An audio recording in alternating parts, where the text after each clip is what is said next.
Bonjour à tous et bienvenue dans Souvenirs d'écoliers. Aujourd'hui, pour me tenir compagnie pendant une petite demi-heure, j'accueille Amaury Vassili. Bonjour Amaury. Bonjour. Ça va? Ça va très bien. Alors, le grand public t'a découvert en 2006 à l'occasion de la sortie de ton premier single, Nos instants de liberté, titre sur lequel tu chantais en duo avec Lisa Pastor. Exactement. Et depuis, il y a eu 9 albums.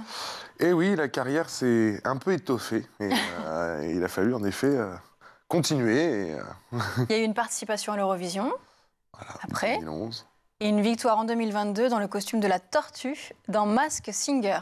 Exactement. Ça, c'est des aventures multiples qui forgent le caractère d'un artiste aussi. C'est marrant de se remettre un peu en jeu comme ça. On sait ce qu'on vaut, on connaît notre voix, mais se mettre dans un costume ou alors représenter son pays devant des millions de téléspectateurs, il y a forcément d'autres données que simplement celle de bien chanter devant un public. Donc c'est toujours sympa à relever comme défi. Et là, ton actualité, c'est t'es en tournée dans toute la France. Exactement, on démarre une tournée, la tournée Mike Brandt, 50 ans de légende.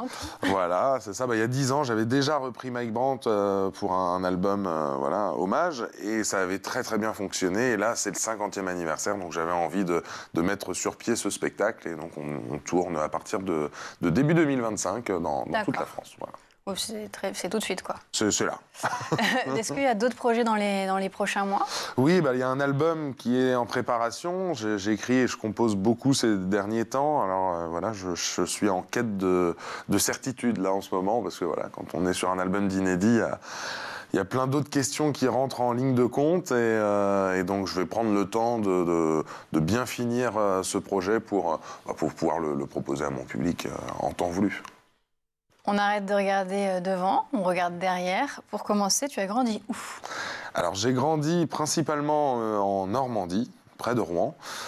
Mais mon père a travaillé dans différentes branches aux alentours de la région parisienne, donc j'ai toujours été un petit peu autour, donc que ce soit dans l'Oise ou mes premières heures dans l'Eure-et-Loire, mais j'ai fini en Normandie, c'est là où j'ai rencontré mes amis et que j'ai pu vraiment connaître, on va dire, les joies d'une scolarisation classique, on va dire. Ton enfance là-bas, c'était comment? Des frères, des sœurs déjà? Alors j'ai 2 frères plus vieux, donc je suis le petit dernier d'une fratrie de 3, et j'ai 9 ans d'écart avec mon frère du dessus, presque 15 ans avec mon frère aîné. Ah oui. Donc forcément, il y avait un petit décalage. Voilà, un petit peu, il paraît. J'ai pas eu forcément cette impression-là, mais il paraît.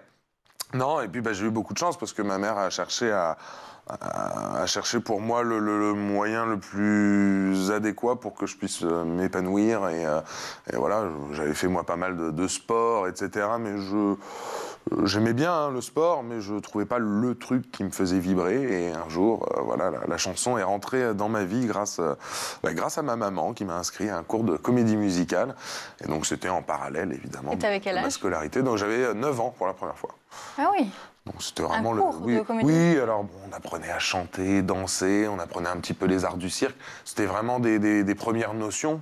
Et vu que je m'en sortais pas trop mal sur le chant, forcément, je pense que j'ai pris confiance. Et puis voilà. Et avant ça, tu savais, si elle décide de t'inscrire à ça, c'est qu'elle sait que tu chantes bien.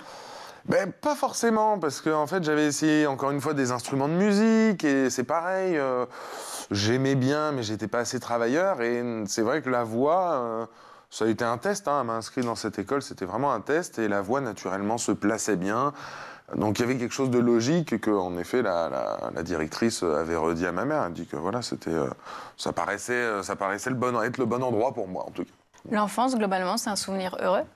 Oui, c'est un souvenir heureux. Il y a forcément des choses qui se sont mal passées, mais on m'a rempli de bonnes ondes, on va dire, pour la suite de ma vie. C'est vrai que ce passage, donc c'est entre entre mes 10 et 12 ans, où ça a été un petit peu plus difficile, pas forcément de mon fait, mais plutôt du fait de mon frangin, qui était pas forcément facile à cette époque-là. Et donc j'ai subi des choses, mais c'est-à-dire non, rien de fou, mais voilà, il y a parfois des crises d'adolescence qui peuvent être plus fortes que la normale, et là je pense que c'est ce qu'il a vécu, hein. Je pense qu'il était plus perdu, mon frère, à 16-17 ans. T'avais l'impression de subir sa crise d'adolescence? Bah, en fait, moi, j'ai été le petit dernier, donc j'étais là, je vivais les engueulades, voilà, etc. Donc forcément, j'ai un petit peu subi, mais... Mais ça ne prenait pas à toi. Mais non, bien sûr, non, bien évidemment, jamais. Mais ma maman a fait vraiment tout ce qu'il fallait pour que je sois dans de bonnes dispositions. Je suis allé voir très rapidement un psychologue, un psychiatre, voilà. Et parce que ça te traumatisait, en fait. Bah, c'était plus de la prévention. Je pense que c'est ça qui a été salutaire dans mon cas, c'est que cette prévention psychologique a été nécessaire pour que je reste focalisé sur les bonnes choses.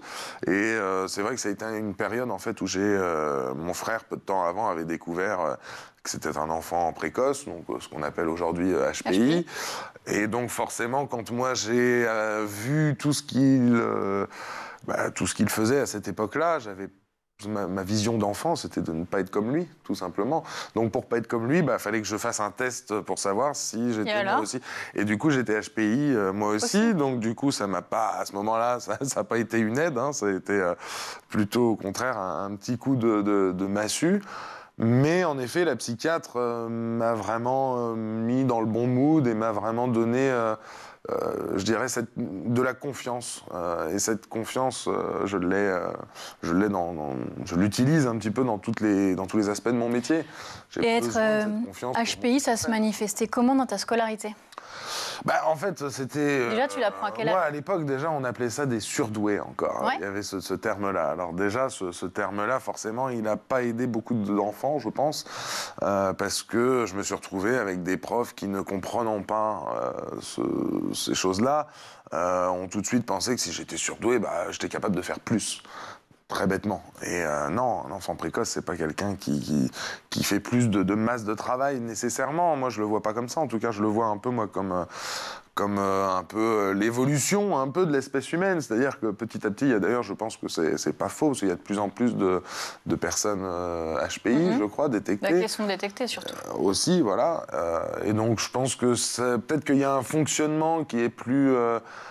voilà, ça va peut-être un petit peu plus vite dans nos cerveaux, mais c'est pas pour ça qu'on a cette science infuse. Il faut qu'on apprenne des choses, il faut qu'on se nourrisse d'émotions, d'expériences, de la vie, hein, tout simplement.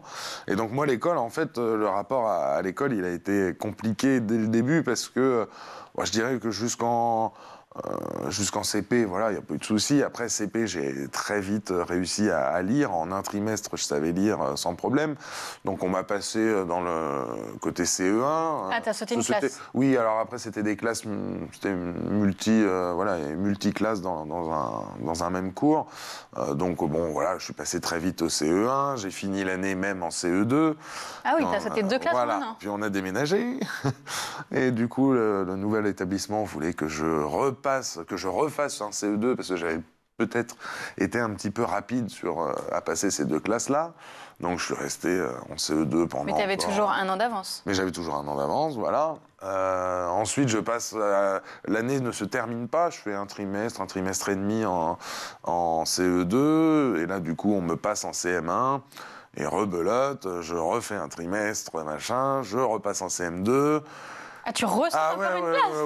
Oui, non, mais c'était très, très compliqué. Donc là, on est à 2 classes. Voilà, et en fait, après, encore un autre déménagement a fait que, encore une fois, l'établissement a voulu restabiliser les choses, jusqu'à ce que je me retrouve, en fait, donc, alors après, le CM2, le problème, c'est que j'ai décidé ma mère a pris la décision que je le fasse en cours par correspondance au CNED.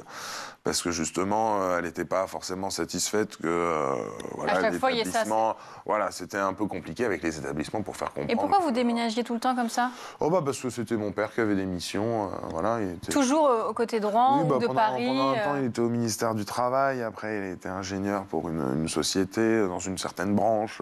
Ensuite, c'était ingénieur dans une autre branche. Donc, je pense qu'il a un peu... Voilà, c'était sa période où il prévoyait la suite de sa carrière. À ce moment-là, ta mère, elle informait les écoles que tu avais été diagnostiqué. Voilà, exactement. Tu ne prenais pas ça en compte? Non, parce que personne connaissait vraiment. Enfin voilà, on voulait pas forcément savoir.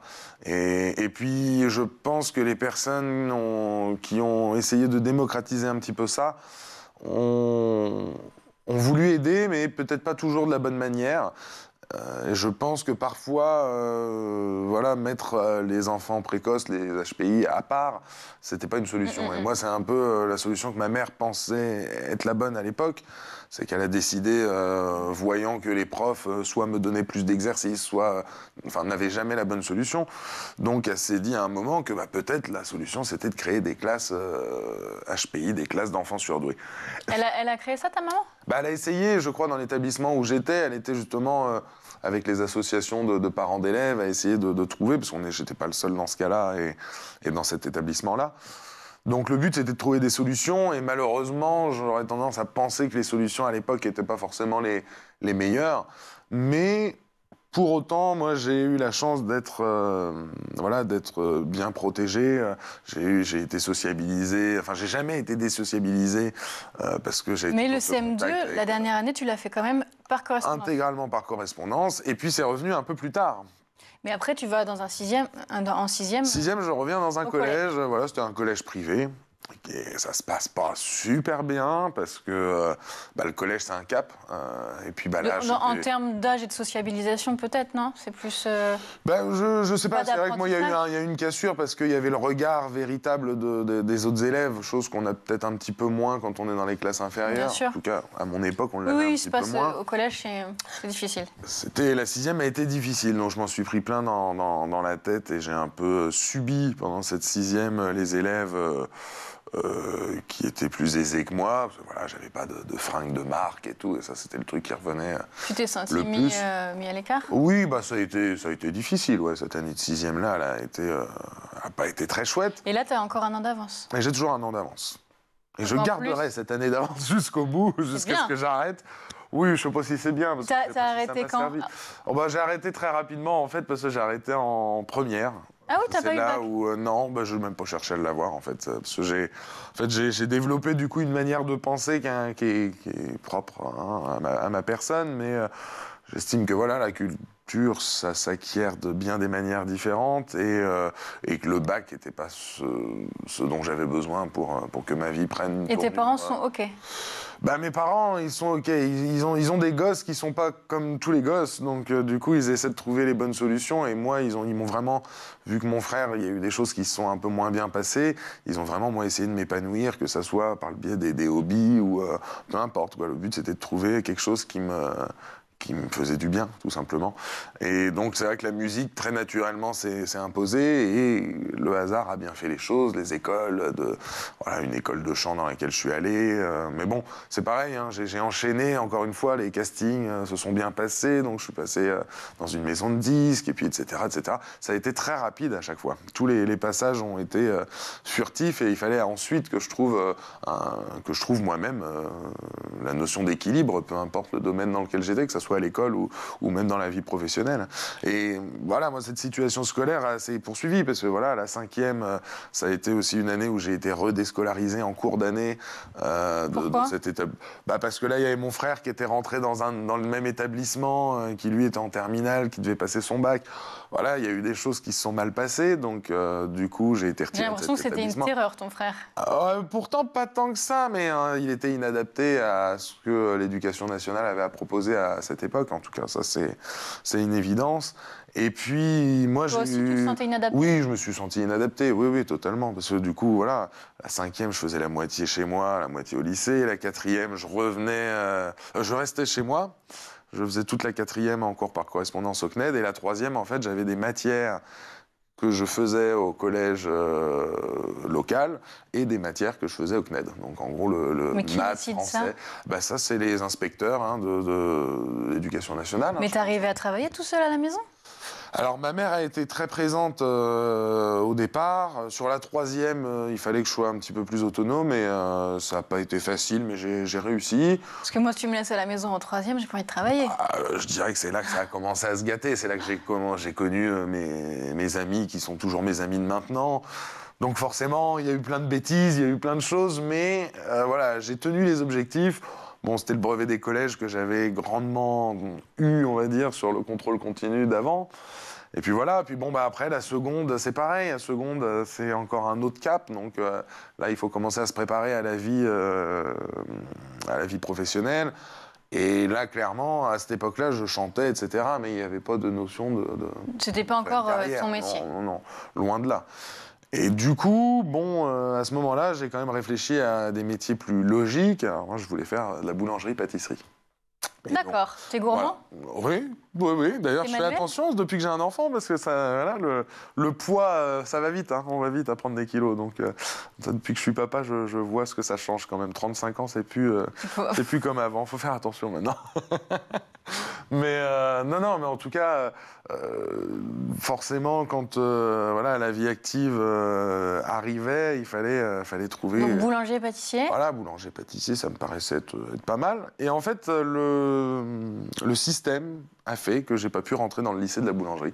Je suis allé voir le directeur, j'ai fait des lettres de motivation, j'avais fait des stages avant même de rentrer en cours. J'avais vraiment envie de faire cette formation de pâtisserie. Et pourquoi alors? Et le directeur m'a très clairement expliqué que c'était un ordinateur qui choisissait les dossiers et que, bon, bah clairement, quand on est en seconde, parce que moi à l'époque j'étais en seconde STT, donc le lycée dans lequel j'étais souhaitait me faire aller vers du secrétariat, des trucs qui étaient aux antipodes de ce que je sais faire.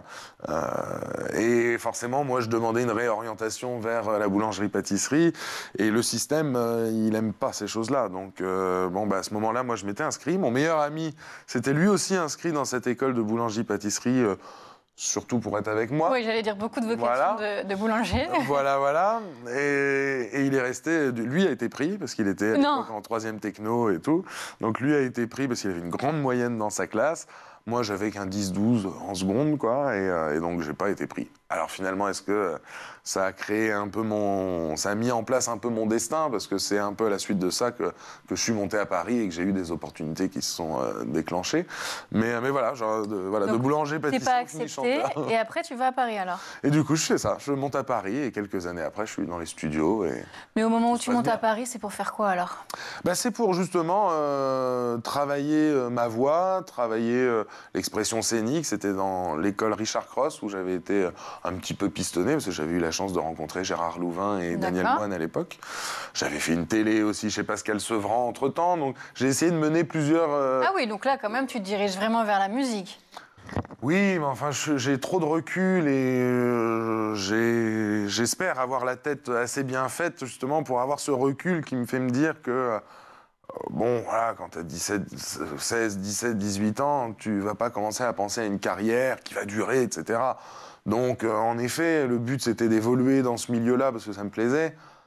Mais de là à imaginer vendre presque 1 million d'albums 10 ans plus tard, là, j'avais vraiment aucune ambition de cette grandeur-là. Et puis bon, bah, les choses sont arrivées et ensuite il a fallu justement un petit peu gérer une carrière. Et finalement, ça c'est ce qu'il y a de magique dans ce métier dans lequel on est, c'est qu'il y a la chanson, mais il n'y a pas que la chanson, il y a voilà, le fait de lier des contacts, voilà, le carnet d'adresses, créer son... En fait, on est son propre chef d'entreprise, on n'est pas qu'un artiste et c'est ce que je trouve génial, c'est que finalement, même si j'ai pas fait des études de marketing, ou de commerce, au contact de toutes ces personnes que j'ai pu croiser, moi, dans mon chemin professionnel, donc au travers des maisons de disques, etc., ça nous forme. Et on est, voilà, moi, à 35 ans, je me sens bien plus fort que je ne l'étais en démarrant ma carrière à 18 ans. Parce qu'en effet, quand on a 18 ans, on découvre, on prend beaucoup de plaisir. Et je ne sais pas si c'est la période où on intègre le plus les choses, mais on les vit à 200%. Et c'est vrai que les années d'après ont été faites pour que j'intègre justement tout ce que je voyais. Et aujourd'hui, voilà, j'ai la chance d'avoir une société de production et puis de produire mes spectacles, de gérer une carrière. Et ça, c'est déjà une belle fierté. Tu me dis si je me trompe, mais quand je t'entends parler de ton parcours scolaire, de ton orientation, j'ai l'impression que tu portes sur l'école française, à ton époque, un regard assez négatif. Oui, je peux pas dire que l'éducation nationale m'ait aidé à grandir. C'est mon caractère, mon éducation qui m'a permis de trouver mes marques. Alors, Voilà, j'ai pas été... Est-ce que maintenant... Je me dirais jamais que j'ai été un enfant harcelé, mais je pense que ma 6e, c'était une année où j'ai été harcelé. Mais justement, j'ai su trouver des ressources, on m'a apporté des ressources. Et ça, je pense que c'est le rôle de l'éducation nationale de les apporter, ces ressources-là. Et en fait, moi, il a fallu que ma mère aille trouver ces ressources-là, que les gens autour de moi me protègent. Mais en aucun cas, l'école, à ce moment-là, m'a protégé. L'école, elle m'a enfoncé. Et tu étais harcelé pourquoi? Pour ta différence? Oui, bah parce que non, mais oui, mais même pas vraiment pour ça. Je pense que c'est comme beaucoup de gamins, on se teste. Enfin voilà, la 6e, on essaie de voilà, les caractères s'affirment de plus en plus, certains dans un biais un peu plus négatif que d'autres. Et c'est vrai que moi, j'étais à la croisée des chemins, je savais pas trop. Et du coup, en 5e, j'ai expérimenté les bêtises. Donc, je commençais à faire beaucoup plus de conneries. Mais toujours dans le but de protéger, par contre, les bêtises que je faisais, c'était contre ceux qui m'avaient un peu embêté l'année d'avant, et que maintenant, voilà, je m'étais acheté du courage et de la confiance en soi, et puis voilà, j'y allais, je les provoquais, et je devenais un petit peu le petit con que je détestais avant, mais en même temps, je m'attaquais jamais à des gens plus faibles, j'essayais toujours de m'attaquer à ceux qui s'attaquaient aux autres. On est des revanches. Voilà, ouais, oui, c'est ça, un peu ça. Un petit peu, chouïa. Maintenant que tu es jeune papa, tu as un petit garçon de 3 ans, ouais. Est-ce que ton regard change sur l'école? Mon regard, il change beaucoup. Il change beaucoup parce que j'étais extrême à dire, voilà, moi je mettrai pas mon fils à l'école française, j'en veux pas, machin. Je les ai dites, toutes ces phrases. Maintenant... Finalement, il va à l'école française. On est confronté... Bah alors, pour le moment, voilà, c'est ça, je pense que jusqu'au CP, en tout cas, la question se pose pas parce qu'il y a un cadre qui apporte bien plus que ce que je pourrais apporter moi. Mais après, il y a toujours des zones qui sont pas claires. Voilà, j'ai une vie un peu particulière, on est tout le temps sur les routes.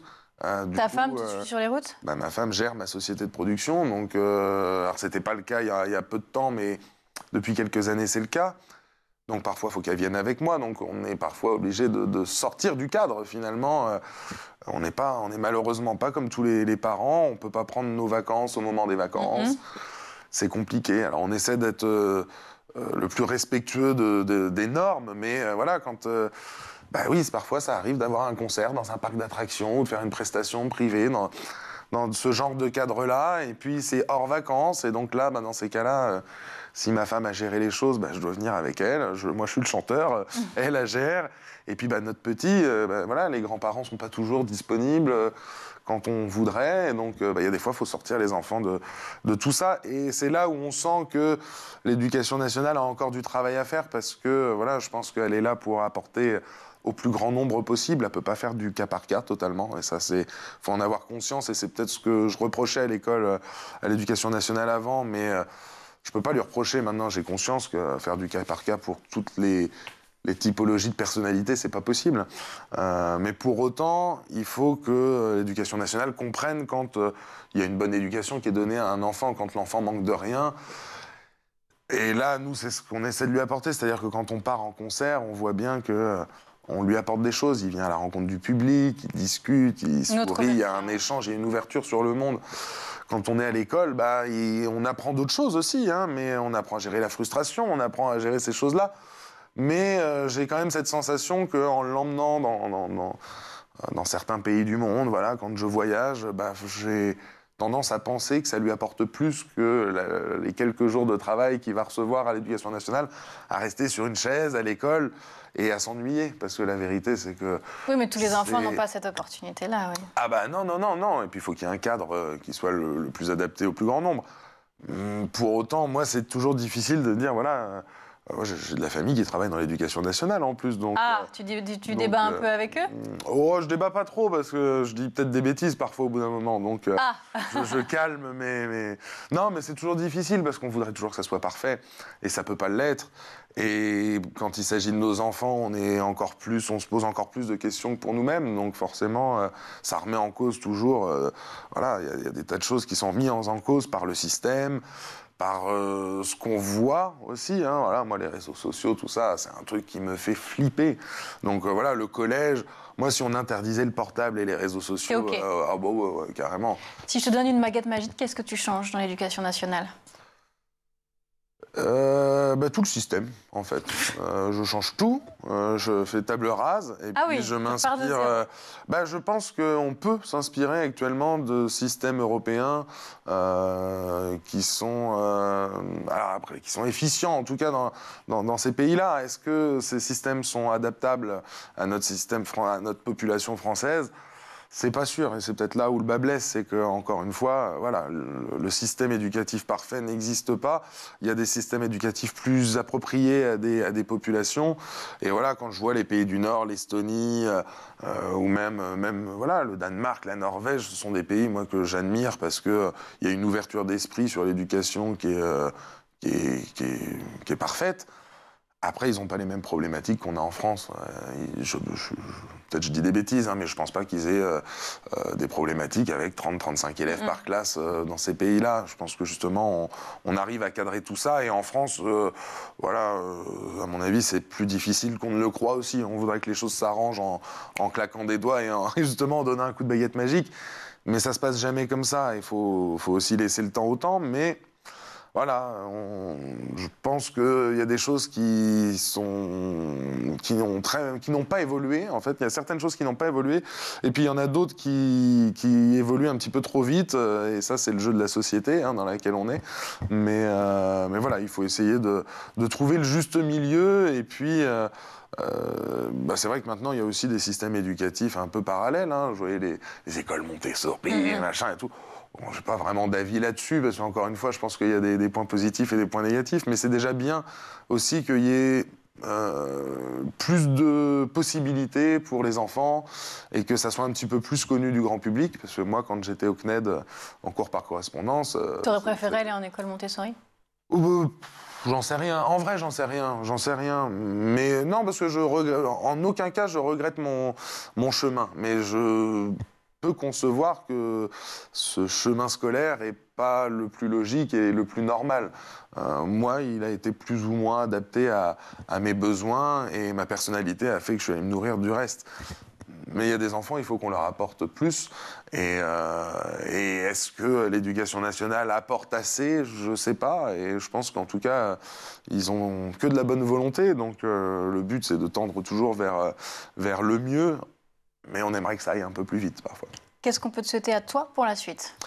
Eh bien, d'être serein vis-à-vis de l'éducation de mon fils et la scolarité qu'il suivra, parce que c'est des questionnements... je pense que je suis comme des milliers de parents qui espèrent que leur fils ne sera pas embêté à l'école, ne sera pas harcelé, subira pas tout ce à quoi les enfants d'aujourd'hui sont confrontés et que les enfants d'avant étaient confrontés eux aussi. Voilà, le but, c'est de voir son petit enfant épanoui et épanoui aussi à l'école. Et j'espère que c'est ce qui lui arrivera, tout simplement. C'est la fin de l'émission. Ah, j'ai beaucoup parlé. Ouais, mais c'est très agréable, c'était très intéressant. Merci d'ailleurs d'avoir partagé avec nous tous tes souvenirs. Merci. Et nous, on se retrouve bientôt sur School TV pour un nouveau numéro de Souvenirs d'écoliers.